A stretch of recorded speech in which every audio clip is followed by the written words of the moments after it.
ಕುಟುಂಬದ ಇವರ ಒಡನಾಡಿಗಳು,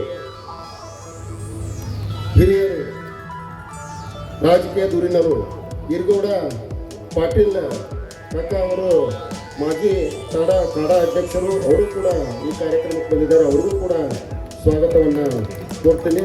ವಿಶೇಷವಾಗಿ ನಮ್ಮ ಕ್ಷೇತ್ರದ ಹಿರಿಯರು ಮತ್ತು ರಾಜಕೀಯ ಧುರೀಣರಾಗಿರ್ತಕ್ಕಂಥ ಸಂಜು ಬಾನೆ ಸರ್ಕಾರ ಅವರು ಕೂಡ ಬಂದಿದ್ದಾರೆ. ಅವ್ರಿಗೂ ಕೂಡ ಈ ಒಂದು ಕಾರ್ಯಕ್ರಮಕ್ಕೆ ಸ್ವಾಗತವನ್ನು ಕೋರ್ತಾ ಇದ್ದೀನಿ. ಮತ್ತು ವಿಶೇಷವಾಗಿ ನಮ್ಮ ಪ್ರತಿ ವರ್ಷ ಕೂಡ ನಮ್ಮ ದಾನಿಗೊಂಡ ಸಾಹೇಬ್ರ ನಮ್ಮ ಕುಟುಂಬದವರಿದ್ದಂಗೆ ಅವರು ಯಾವತ್ತಿಗೂ ಅವರು ಕೂಡ ಈ ಒಂದು ಕಾರ್ಯಕ್ರಮಕ್ಕೆ ಬಂದಿದ್ದಾರೆ. ಅವ್ರನ್ನೂ ಕೂಡ ಈ ಒಂದು ಕಾರ್ಯಕ್ರಮಕ್ಕೆ ಸ್ವಾಗತವನ್ನು ಕೋರುತ್ತಾ, ವಿಶೇಷವಾಗಿ ಇನ್ನೊಬ್ಬರ ಸ್ವರೂಪಾನಂದ ಪೂಜ್ಯರು ಗೋಳಿದ್ರು ಅವರು ಕೂಡ ಈ ಒಂದು ಕಾರ್ಯಕ್ರಮಕ್ಕೆ ಬಂದ್ದಾರೆ. ಅವ್ರನ್ನೂ ಕೂಡ ಸ್ವಾಗತ ಮಾಡ್ತಾ, ವಿಶೇಷವಾಗಿ ಸಂಗು ಕಲ್ಲೋಳಿಕರ್ ಸಾಹೇಬರು ಕೂಡ ವೇದಿಕೆ ಮೇಲೆ ಇದ್ದಾರೆ. ಅವ್ರನ್ನೂ ಕೂಡ ಸ್ವಾಗತ ಮಾಡಿ, ವಿಶೇಷವಾಗಿ ಇದಕ್ಕೆ ತಾವು ಎಲ್ಲರೂ ಕೂಡ ಈ ಒಂದು ಕಾರ್ಯಕ್ರಮಕ್ಕೆ ಬಂದಿದ್ದೀರಿ. ನಿಮ್ಮನ್ನೂ ಕೂಡ ಈ ಒಂದು ಕಾರ್ಯಕ್ರಮಕ್ಕೆ ಸ್ವಾಗತ ಮಾಡಿ, ವಿಶೇಷವಾಗಿ ತಮಿಳುನಾಡಿನಿಂದ ನಮ್ಮ ಉತ್ತರಾಪತಿ ಸಾಹೇಬರು ಬಂದಿದ್ದಾರೆ, ರಂಗನಾಥ್ ಸಾಹೇಬರು ಬಂದಾರೆ, ಅಂದು ಕುಮಾರ್ IRS ಸಾಹೇಬರು ಬಂದಾರೆ, ದೀನ್ ದಯಾಳ್ ಸಾಹೇಬರು ಬಂದಾರೆ, ಪ್ರಭಾಕರ್ ಸಾಹೇಬರು ಬಂದಾರೆ, ಹೇಮಂತ್ ಕುಮಾರ್ ಸಾಹೇಬರು ಬಂದಾರೆ. ಇವ್ರನ್ನೆಲ್ಲರೂ ಕೂಡ ಈ ಒಂದು ಕಾರ್ಯಕ್ರಮಕ್ಕೆ ಸ್ವಾಗತ ಮಾಡ್ತಾ, ವಿಶೇಷವಾಗಿ ನಿಮ್ಗೆ ಲಾಸ್ಟ್ ಟೈಮ್ ನಾನು ಹೇಳೋ ಬೇಡ ಅನ್ನತ್ತಿದ್ದೆ ನಾನು. ಯಾಕಂದ್ರೆ ನನಗೆ ಗೊತ್ತಿದ್ದಿಲ್ಲ ಏನಪ್ಪ ಅಂತಂದ್ರೆ ಏನಾಗತ್ತೋ ಗೊತ್ತಿಲ್ಲ. ನಾನು ಯಾಕೆ ಹೇಳಿಪ್ಪ ಈ ಒಂದು ಬರ್ತಕ್ಕಂಥ ದಿನಮಾನದಾಗ ನಿಮ್ಗೆ ಈ ಒಂದು ಕ್ಷೇತ್ರಕ್ಕೆ ಯೋಜನೆ ತಂದು ಕೊಡ್ತೀನಿ ಅಂತ ಹೇಳಿ ನಾನು ಲಾಸ್ಟ್ ಇದೇ ಒಂದು ಶಿವರಾತ್ರಿ ಕಾರ್ಯಕ್ರಮದಾಗ ನಾನು ಹೇಳಿದ್ನಿ. ಯಾಕಂದ್ರೆ ಯಾವ ಕಾರ್ಯಕ್ರಮ ಪರಿಶೀಲಿಸಿ ಯಾತ್ರೆ ನೀರಾವರಿಯನ್ನು ಬರುವಂಥ ದಿನಮಾನದಾಗ ಈ ಒಂದು ಕುರ್ಚಿ ಕ್ಷೇತ್ರಕ್ಕೆ ನಾನು ತರ್ತೀನಿ ಅಂತ ಹೇಳಿ ನಿಮ್ಗೆ ಲಾಸ್ಟ್ ಟೈಮ್ ನಾನು ನಿಮ್ಗೆ ಮಾತು ಕೊಟ್ಟಿದ್ದೆ. ನಾನು ಮಾತು ಕೊಟ್ಟೆ, ಬಟ್ ಆಮೇಲೆ ನನಗೆ ಏನು ಕೇಳಿತು, ಯಾಕಂದ್ರೆ ರಾಜಕಾರಣ ನನಗೆ ಹೊಸದ, ಏನೇನು ನಡೀತೈತೆ ಏನೇನು ನಡೆಯೋದಿಲ್ಲ ಅಂತ ಹೇಳಿ ಗೊತ್ತಾಗಿಲ್ಲ ಅಲ್ಲಿ. ನಾನು ಅವಾಗ ಯಾಕೆ ಮಾಡಿದ ಮೇಲೆ ಮಾತಾಡಬೇಕಾಗಿತ್ತಲ್ಲ ಅಂತ ಅಂದ್ಕೊಂಡೆ ನಾನು. ಆದ್ರೂ ಹೇಳಿಬಿಟ್ಟಿದ್ದು ಅದೇ ಪ್ರಕಾರ ನಾನು ನಿಮಗೆ ಹೇಳಿದ್ದೆ 6 ತಿಂಗಳೊಳಗೆ ಅದನ್ನು ಸ್ಯಾಂಕ್ಷನ್ ಮಾಡುವಂಥ ಕೆಲಸ, ಕ್ಯಾಬಿನೆಟ್ ಒಳಗೆ ಅಪ್ರೂವಲ್ ಮಾಡುವಂಥ ಕೆಲಸ ನಾನು ಈಗ ಆಲ್ರೆಡಿ ಮಾಡಿದ್ದೀನಿ. ಇನ್ನು ಭಾಳ ಅಂತಂದ್ರೆ ಇನ್ನು 1 ತಿಂಗಳೊಳಗೆ ಅದನ್ನು ಟೆಂಡರ್ ಮಾಡಿ ಅದನ್ನು ಕೆಲಸ ಪ್ರಾರಂಭ ಮಾಡುವಂಥ ಕೆಲಸ ಬರುವಂಥ ದಿನಮಾನದಾಗ ನಾನು ಮಾಡೇ ಮಾಡ್ತೀನಿ. ಅದಕ್ಕೆ ನಿಮ್ಗೆ ಲಾಸ್ಟ್ ಟೈಮ್ ಅದೊಂದು ಹೇಳಿದ್ನಂತ ಒಂದು ಕಾರಣಕ್ಕೆ ಹೇಳ್ಬೇಕಾಯ್ತು ನಿಮ್ಮ ಮುಂದೆ. ಅದಕ್ಕೆ ನಾನು ಜಾಸ್ತಿ ಮತ್ತೆ ಮಾತಾಡೋಕ್ಕೆ ಹೋಗೋದಿಲ್ಲ.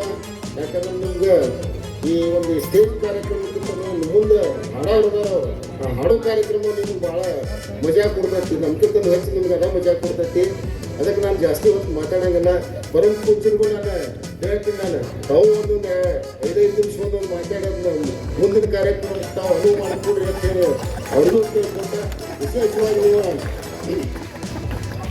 ವಿಶೇಷವಾಗಿ ನಾವು ಪ್ರತಿ ವರ್ಷವೂ ಈ ಕಾರ್ಯಕ್ರಮ ಮಾಡ್ತೀವಿ. ಈ ಕಾರ್ಯಕ್ರಮ ಹೆಂಗೆ ಮಾಡ್ತೀವಪ್ಪ ಅಂತಂದ್ರೆ ನಾವೇನೋ ಮಾಡ್ತಿರ್ತೀವಿ. ನಿಮ್ಗೆ ಪ್ರತಿಯೊಂದು ಕುಟುಂಬಕ್ಕೂ ಕಾಳು ಬಿಡುವಂಥ ಕೆಲಸ ಮಾಡ್ತೀವಿ. ಈ ಕಾರ್ಯಕ್ರಮ ಏನಾಗತ್ತೈತಿ ನಾವು ನೋಡ್ತಾ ಈಗ ನಾನು 10-15 ವರ್ಷದ ಈ ಕಾರ್ಯಕ್ರಮ ನೋಡ್ಕೊಂಡು ನಾನು ಮಾಡ್ಕೊಂಡು ಬರತ್ತೀನಿ. ಇದು ಪ್ರತಿಯೊಂದು ವರ್ಷವೂ ನಿಮ್ಮ ಪ್ರೀತಿ, ನಿಮ್ಮ ಆಶೀರ್ವಾದ ಜಾಸ್ತಿ ಆಗ್ಕೊತ ಹೊಂಟೈತಿ, ಕಡಿಮೆನಾಗತ್ತಿಲ್ಲ. ಇವತ್ತು ನೀವು ಸಾವಿರಾರು ಜನ ಇಲ್ಲಿ ಬರುವಂಥ ಕೆಲಸ ಮಾಡ್ತೀರಿ. ಇವತ್ತು ನೀವು ಎಂಟೈರ್ ರಾಯಬಾಗ್ ತಾಲೂಕು ನಿಮಗೊಂದು ನಾನು ಮಾತು ಹೇಳಕ್ಕೆ ಇಷ್ಟಪಡ್ತೀನಿ. ಇವತ್ತು ನಾವು 20 ವರ್ಷದಿಂದ ನಾವು ರಾಜಕಾರಣದಾಗ ಪ್ರಯತ್ನ ಮಾಡತ್ತಿದ್ದೀವಿ. ಒಂದು ಅವಕಾಶ ನೀವು ಕೊಟ್ಟಿದ್ದೀರಿ. ಅದನ್ನು ಬರುವಂಥ ದಿನಮಾನದಾಗ ನೀವು ಕೊಟ್ಟಿರ್ತಕ್ಕಂಥ ಆಶೀರ್ವಾದ ಏನೈತಲ್ಲ, ಇದು ನಿಮ್ಮ ಸ್ವಾಭಿಮಾನಕ್ಕೆ ಧಕ್ಕೆ ಬರದೇ ಇರುತ್ತೆ. ಒಂದು ಓಟ್ ಅಂತಂದ್ರೂ ಇವತ್ತು ತಾವು ಒಂದು ಅರ್ಥ ಮಾಡ್ಕೋಬೇಕು. ನೀವು ಈ ಪ್ರಜಾಪ್ರಭುತ್ವ ವ್ಯವಸ್ಥೆ ಒಳಗೆ ಇವತ್ತು ಪ್ರಧಾನಮಂತ್ರಿಗೂ ಒಂದು ಓಟ, ಇವತ್ತು ನೀವು ಇಲ್ಲೇನು ರೈತರು ಕೂತಿದ್ದೀರಲ್ಲ ನಿಮಗೂ ಒಂದು ಓಟ್ ಪ್ರತಿಯೊಬ್ಬರಿಗೂ. ಆ ಓಟ್ ನೀವೇನು ನಮ್ಗೆ ಆಶೀರ್ವಾದ ರೂಪದಾಗ ನೀವೇನು ಕೊಟ್ಟಿದ್ದಿಲ್ಲ, ಬರುವಂಥ ದಿನಮಾನದಾಗ ನಿಮ್ಮ ಆ ಓಟಕ್ಕೆ, ಆ ನಿಮ್ಮ ಸ್ವಾಭಿಮಾನದ ಓಟಕ್ಕೆ ಬರುವಂಥ ದಿನಮಾನದಾಗ ನಿಮ್ಗೆ ಆ ಮೋಸ ಆಗಬಾರ್ದು, ನಿಮ್ಮ ಸ್ವಾಭಿಮಾನಕ್ಕೆ ಧಕ್ಕೆ ಆಗಬಾರ್ದು ಅನ್ನೋ ಅಂಥದ್ದು ನಾವು ಯಾವತ್ತೂ ನಡ್ಕೊಳ್ಳೋಕ್ಕೆ ಹೋಗಂಗಿಲ್ಲ. ನಿಮ್ಮದು ಪ್ರೀತಿ, ನಿಮ್ಮ ವಿಶ್ವಾಸ ನಮ್ಮ ಕುಟುಂಬದ ಮ್ಯಾಗ ಬರುವಂಥ ದಿನಮಾನದಾಗ ಇರಬೇಕು. ಎಂಟೈರ್ 50 ತಾಲೂಕುಗಳಾಗ ನಾವು ನಿಮ್ಮ ಸೇವೆ ಮಾಡೋಕೆ ನಾವು ಸದಾ ಸಿದ್ಧರಿದ್ದೀವಿ ಅಂತ ಕೇಳ್ಕೊಂಡು ನಾನು ಒಂದು 2 ಮಾತು ಮುಗಿಸ್ತೀನಿ. ನಮಸ್ಕಾರ.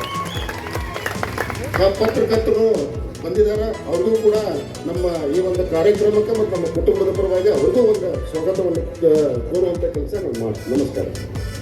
ಏನಾಯ್ತಪ್ಪ ಅಂತಂದ್ರೆ ಹಿಪ್ಪರಿಗೆ ಒಂದು ಡ್ಯಾಮಿನ ಗೇಟ್ ಏನೋ ಮುರಿದು ಹೋಗಿ ಒಂದು 2 TMC ನೀರು ಅಷ್ಟರೊಳಗಿದ್ದು ಹೋಗಿಬಿಟ್ಟಿದ್ದ ಕಾರಣಕ್ಕೆ ಇವತ್ತು ನಾನು ಅದನ್ನು ಪೆಂಡಿಂಗ್ ಇಟ್ಟಿದ್ವಿ.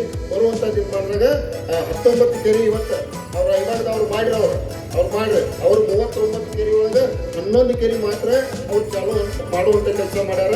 ಖರೆ ನಮ್ಮ ಕ್ಷೇತ್ರದಾಗ ಬರುವಂಥ 19 ಕೆರೆಗಳನ್ನ ನಾನು ಆಲ್ರೆಡಿ ಅದ್ರ ಪೈಪ್ಲೈನ್ ಏನು ಮಾಡುವಂಥ ಕೆಲಸ ನಾನು ಆಲ್ರೆಡಿ ಮುಗಿಸಿದ್ದೀನಿ. ಅದ್ರ ಬರುವಂಥ ದಿನಮಾನದಾಗ ನಾನು ತುಂಬಿಸುವಂಥ ಕೆಲಸ ನಾನು ಮಾಡೇ ಮಾಡ್ತೀನಿ.